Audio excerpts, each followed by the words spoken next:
Good morning, everyone. Today is February 5th, 2020. This is episode 6 of Ask a Property Manager. I'm Andrew Schultz, principal broker of Own Buffalo, coming to you live from the Own Buffalo studios here in Buffalo, New York. Today we're going to be discussing some new guidance published by HUD with regards to emotional support animals and service animals. They really, with this new guidance, they really help clarify a lot of things. It's going to make things a lot easier for management companies moving forward when it comes to screening these animals and really understanding what the rules are surrounding them. Before we jump into that, I do want to cover a couple of quick things here. I'm going to move this over and switch it to desktop mode. First thing I wanted to mention, 141 Eisman in Kenmore. This was a duplex foreclosure that we had listed a couple weeks back. Wanted to let you know if you were interested in this one, you have missed your chance. This is officially under contract. We're looking forward to getting that one closed. If you did miss out on this and you are interested in foreclosures, stay tuned to our Facebook page, facebook.com/Buffalo Foreclosed Homes. We're going to have another one coming up in probably 3 to 4 weeks. We're just waiting on everything to finalize with the bank so that we can square away with that. We do have one other investment property on the market right now, 1550 Delaware Ave. This went live, I believe, last week. Might have been the week before. This is another 2-unit property. Both of the apartments are 3-bedroom, 1 bath. The upstairs unit has been fully updated as well as having appliances and things put in it. So that one has stove, refrigerator, and dishwasher. Also comes with a washer dryer down in the basement. 1-car detached garage on that. The upper unit's vacant and ready for immediate occupancy. The lower unit is long-term tenants. They've been there for many, many years. So that's something, the lower unit has not had a bunch of work done to it like the upper has. Nice little property. Could definitely be perfect for somebody, maybe an owner-occupant that wants to live in the city there and be basically right on a main strip in the city where they can get to everything from wherever they need to be. We're going to go ahead and jump over to our social media. We'll plug that real quick. Obviously, you're watching us on Facebook right now if you're watching it live. Otherwise, if you're watching it as a recording, you might be watching it on either Facebook or YouTube. Please make sure you're subscribed to our YouTube channel. You can find a link for that over at ownbuffalo.com. Please help us get to that 100 subscriber mark so that we can claim our custom URL with YouTube. And as always, facebook.com/Buffalo Foreclosed Homes. That is where we're most active. Don't forget, you can also schedule a free 30-minute consultation. Take you back over to the desktop screen. You can find this over on ownbuffalo.com. You'll find a link for the 30-minute consultations. You can see I have a couple of time slots open this week, and then I believe I've already scheduled my time slots for the following week as well. Hopefully that'll load up here in just a moment. Definitely take advantage of these if you haven't had the opportunity to do so. This is a great opportunity to get in front of a property manager. I'll answer whatever questions I can for you. Obviously, if it's something state specific, I may not be able to give you a full answer, but I might be able to point you toward a resource. You don't have to be in the Buffalo market to take advantage of this. That is offered to anybody nationwide who's got an investment property or what have you. And there we go. It finally popped up. So you can see I do have some time slots open next week, even on Valentine's Day. So if you want to be my Valentine's Day sweetheart, go ahead and grab that consultation time. So let me just double check here, make sure we covered everything. We did. Okay, so I want to jump over to this new guidance that's been published by HUD. And we're going to be on desktop mode for the rest of the day here, more than likely. So last week on Tuesday, January 28th, 2020, HUD released new guidance with regards to emotional support animals and service animals that really helped to clarify the nature of things. Prior to this guidance, it was really, really messy. Like the guidance that was out there previously was very unclear as to how things were supposed to operate, just very vague. The problem is, in these scenarios, typically it's canary in the coal mine. One person's going to make a mistake, one person's going to get brought up on the appropriate charges, and that's how the rest of us learn. And that's a really poor way to govern, in my opinion. I'd like to see them, the guidance that's published, number one, be a little bit more thought out the first time around, and number two, be a little bit more complete the first time around. But it is what it is. We finally have some new guidance to operate off of. So you can find this on HUD.gov. The press release number is 20-013. You can find that just by searching for 20013 on the HUD website. It'll bring you to this press release. And then right in this third paragraph here, it has a link at the back or at the end of it, read the notice. That'll take you over to a PDF file, which we have here. I've actually highlighted this. We're going to spend some time running through this here today. And this is the new guidance that's been published. So let's jump right into this. This guidance replaces HUD's prior guidance. And I've kind of highlighted just some key points that we're going to touch on as we go through here. So this guidance is really very clarifying, as I'd already mentioned. This does replace the previous guidance, and there's the identifying number for that guidance.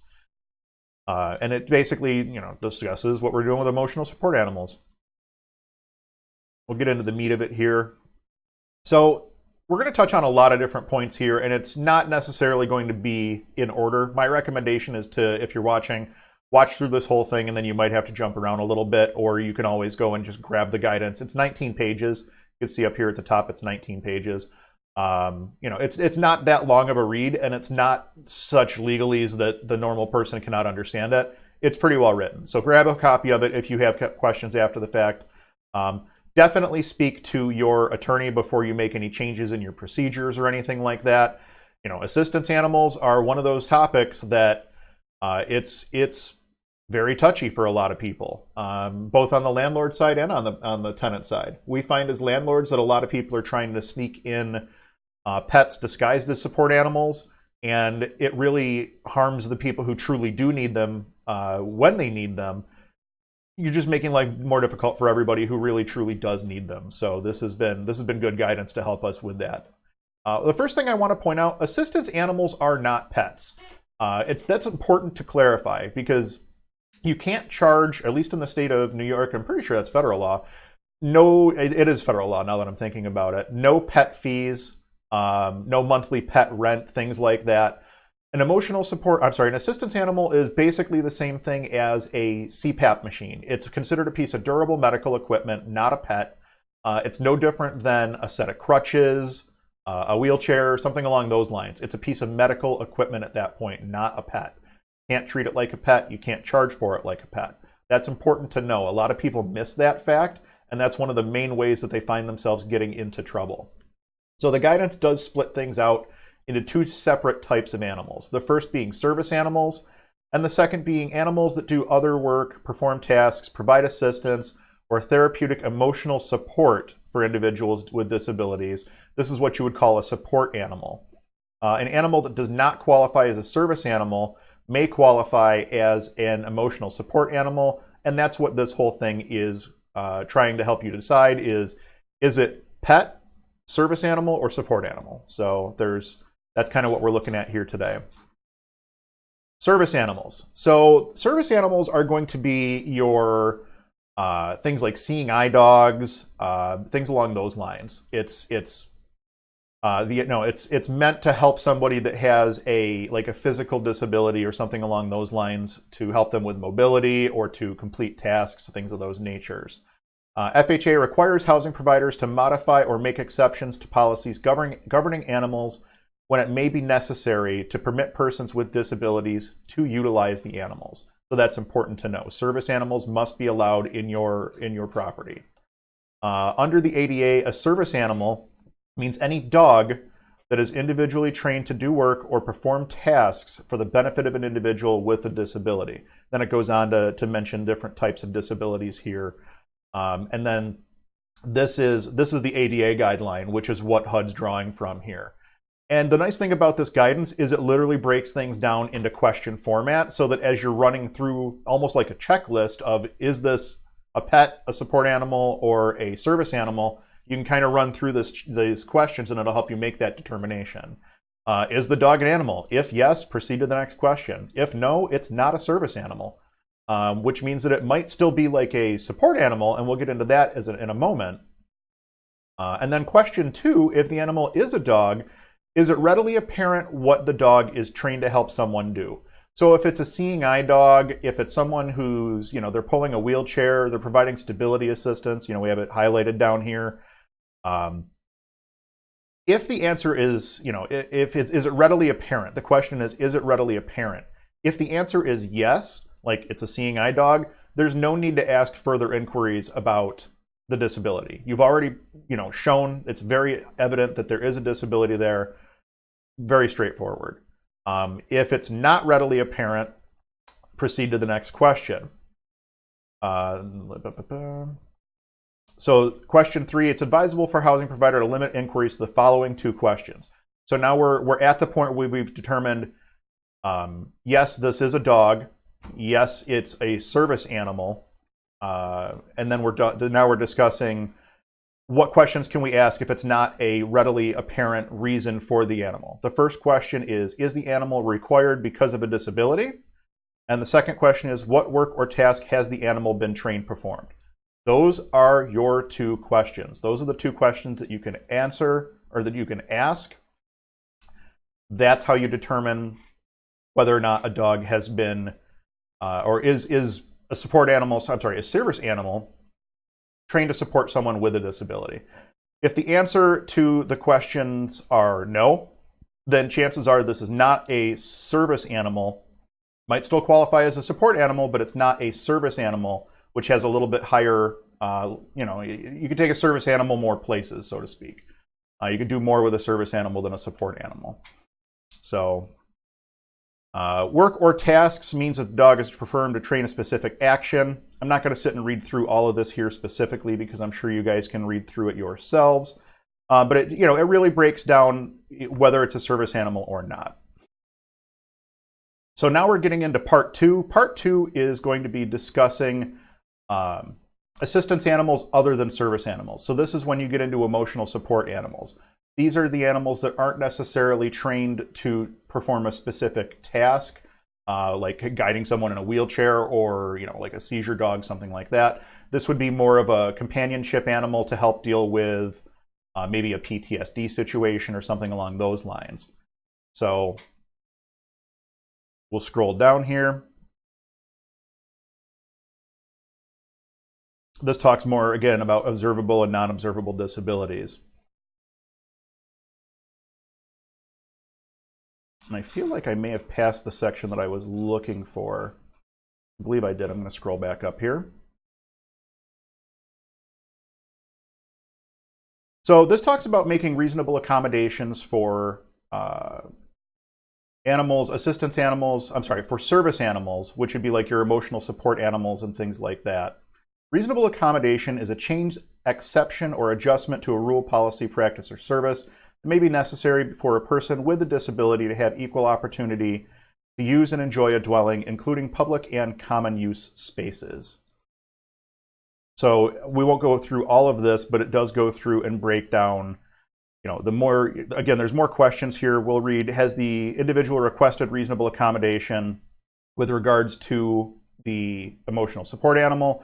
If yes, proceed to part 3. If no, if they're not requesting any sort of an accommodation, it's pretty evident at that point that it is a pet and not a service animal. They have to request the accommodation. That's how the whole process starts. So if they are requesting the accommodation, you proceed into part 3, criteria for assessing whether or not to grant the requested accommodation.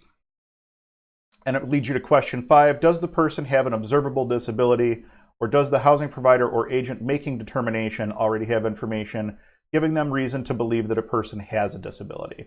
Again, this is very similar to the question that you're going to answer when it comes to service animals, just on an emotional support animal side. If yes, jump to question 7. If no, continue to the next question.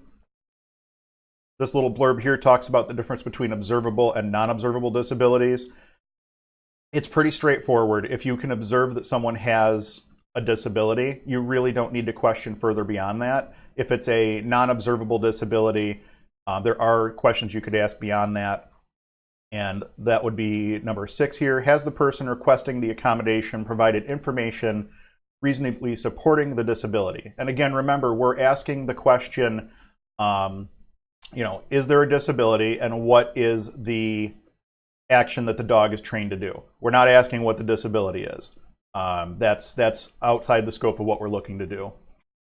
So Going back here, question 6, has the person requesting the accommodation provided information that reasonably supports the person seeking the accommodation has a disability? I highlighted this bit because I think it's important to note. Housing provider at its discretion may make the truth and accuracy of information provided during the process part of the representations made by the tenant under a lease, etc., etc. You're the one who has to verify ultimately anything that the tenant passes along to you. There are services out there that can help you with this. Petscreening.com is very, very highly recommended in the property management community. You may want to look at them. They can help you sort out. They can screen pets, emotional support animals, and regular service animals. So they basically handle it all. And it takes a lot of this questioning, right out of the equation for you, because they handle it all on their end, which is really nice. So if there's been no information provided with regards to the disability, the housing provider is not required to grant the accommodation. So the person who is coming in can't just say, oh, it's an emotional support animal and leave it at that. They do still have to provide you with proof that the animal is required. And there's information here as to how you can request information with regards to an individual's need for the animal, what you can and cannot ask, how to determine disabilities, and things of that nature. Documentation from the internet. This is probably one of the biggest things that I wanted to touch on. Documentation from the internet's a huge problem in the industry right now because there are literally websites that will sell you a fake certificate saying that something is an emotional support animal when it's not, for anywhere from, I've seen them as low as $65 up to $299, depending on if you want one that comes with an ID card and everything else. And they're all garbage. I mean, any of those websites that you go to and you pay them and they literally just churn out a letter, those are not legitimate websites. There are mental health practitioners that do practice using the internet. I mean, it is 2020. That is a thing now. You can have a working relationship with, a healthcare professional using video technology, and they can prescribe things using that same video technology. They can recommend an emotional support animal, but the difference is they have an actual relationship with the patient. It's not somebody who's doing an assessment and then just generating a letter and pushing it out the door. So when it comes to documentation from the internet, when you get that documentation, you really have to look at it a little bit more in depth to make sure that it was written by, number one, make sure it was written by a licensed healthcare professional. We've seen instances where somebody stole someone else's letterhead and was just using it to generate letters. It's kind of scary. So this kind of discusses a little bit more about the documentation, what you can request, what you cannot request, and how to verify things.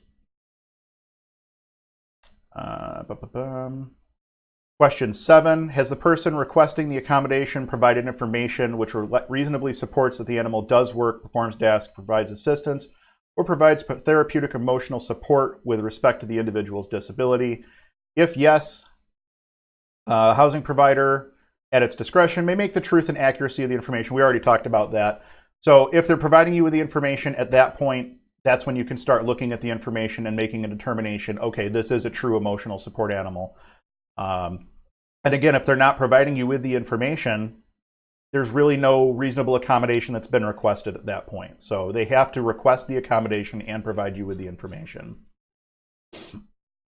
Information confirming disability-related need for an assistance animal. Again, we're talking about licensed healthcare professional, and they do list some examples here, but that's not an exhaustive list, obviously. Relationship or connection, we just talked about this. There needs to be a relationship or connection between the disability and the need for the assistance animal. That has to be a documented thing. That has to be on the letter that you receive from the healthcare professional. Part 4, types of animal. This is great for clarification as well. There's been a lot of issues. People have been claiming emotional support peacocks. People have been claiming emotional support lizards, things like that. This helps to clarify type of animal and things of that nature. So is the animal commonly kept in households? If yes, reasonable accommodation should be provided. If no, reasonable accommodation does not need to be provided, but note that there are some very rare circumstances. The guidance specifically spells out what they consider to be animals kept commonly in households. dog, cat, small bird, rabbit, hamster, gerbil, rodent, fish, turtle, other small domesticated animal, traditionally kept in the home for pleasure rather than commercial purposes.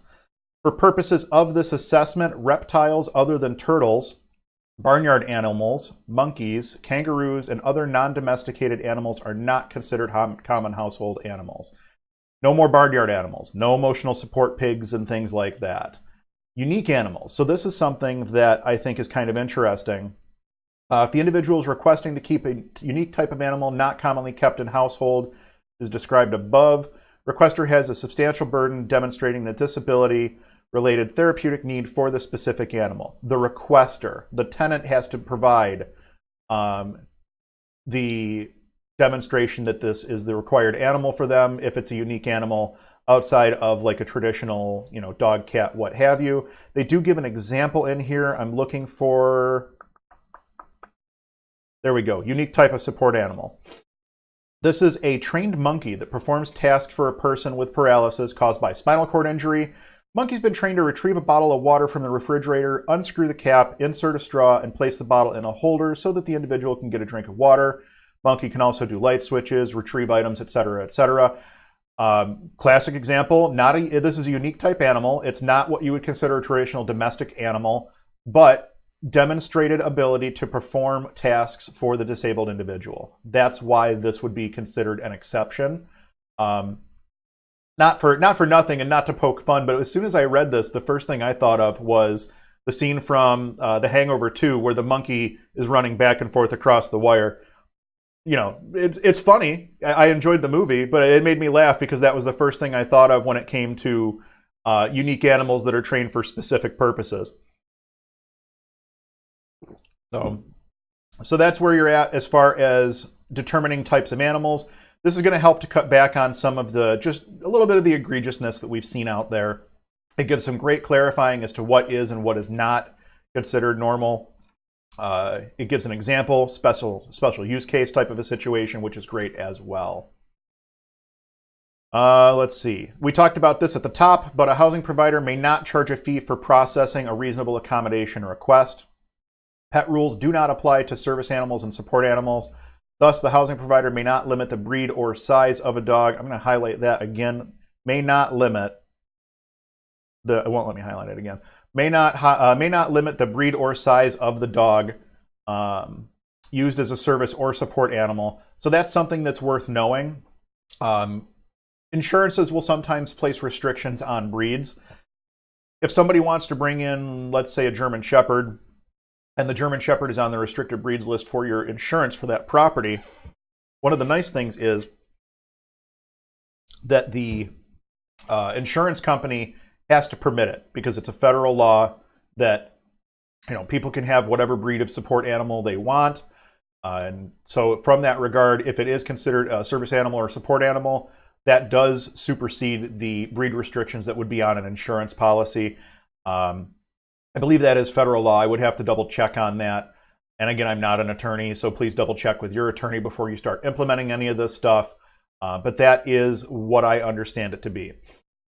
Housing provider may not charge a deposit, fee, or surcharge for an assistance animal.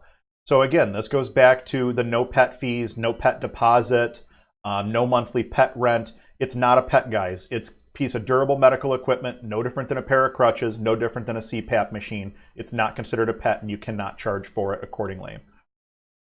I didn't highlight this originally, but a person with a disability is responsible for feeding, maintaining, providing veterinary care, and controlling his or her assistance animal.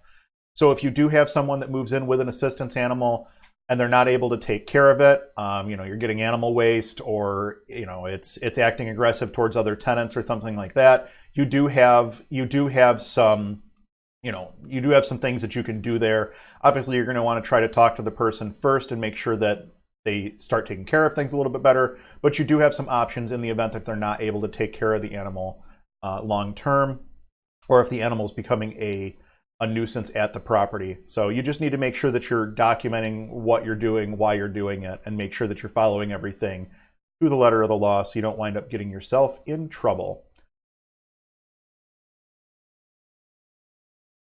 So this last part here, these last few pages, I'm not going to go through this in detail, but it is guidance on documenting an individual's need for assistance animals in housing.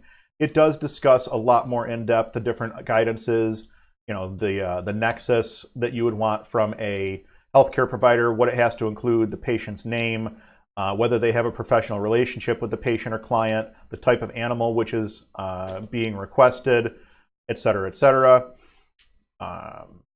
You guys can read through this. It's definitely available to you. I would strongly recommend that you read through it so that you understand what it is that you're up against. This guidance has been really good. I've read through it a few different times now. It's very, very clear.